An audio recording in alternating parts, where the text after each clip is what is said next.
have the job that they're going to have for the rest of their lives. Silly, right? Nobody.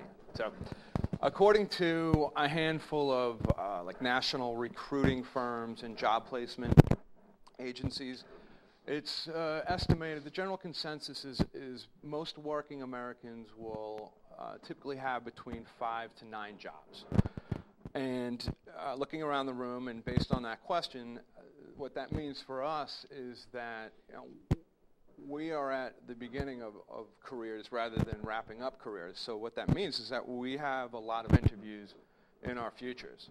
So today I'm going to tell you about a very common interview technique that you may or may not be familiar with. It's called behavioral interviewing. And then I'm going to show you how you can identify what to listen for to identify what a behavioral interview is. And then third and most importantly, I'm going to show you and demonstrate to you the specific way to conduct yourself when you are in fact in a behavioral interview situation. So what is a behavioral interview? A behavioral interview it's an interview technique that was developed by industrial psychologists back in the 70s. And basically it's where the interviewer has specifically worded questions, and the aim is for you to answer in a given behavior and how you behaved in a situation or acted in a situation. So to sum it up, behavioral interviewing asserts that the best predictor of one's future performance is one's past performance in a similar situation. Okay?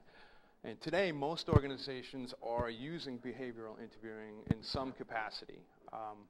And I know this from experience. If you're not prepared for or don't know what behavioral interviewing is, you will not fare well in an interview if they're doing behavioral interviewing. So how do you know that you're in a behavioral interview? Well, if you're in an interview and all of a sudden you're starting to hear questions like, tell me about a time when you had to go above and beyond the call of duty to get the job done. Okay. Describe a time when you were in a stressful situation that demonstrated your coping skills. Give me a specific example of a time you had to conform to a policy that you didn't agree with.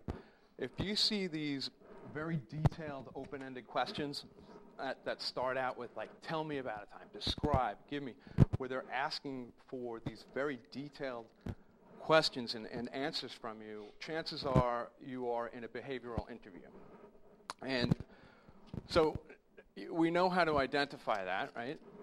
So what do you do when you're faced with this and you know you're in a behavioral interview? How do you answer them? Well, I'm glad you asked. How you're going to do this is called the STAR technique, or the STAR format. And it's an acronym that stands for situation, task, action, and results. Okay? So we already know what to listen for that's going to tip us off what a behavioral interview question is. So let's look at a probable question that would be asked in a behavioral interview situation. Okay? Tell me about a time when you had to use your communication skills to persuade someone. Just looking at that, you know that it's a behavioral question. So you want to use what? STAR format, exactly. So we're going to use the STAR format. And before I answer this, this is very important. The actual answer is not as important as the format in which you answer. So there's no real right or wrong answers. It's the way that you have to deliver this answer is what the interviewer is looking for. Okay? So let me answer this. Okay, tell me about a time when you had to use your communication skills to persuade someone.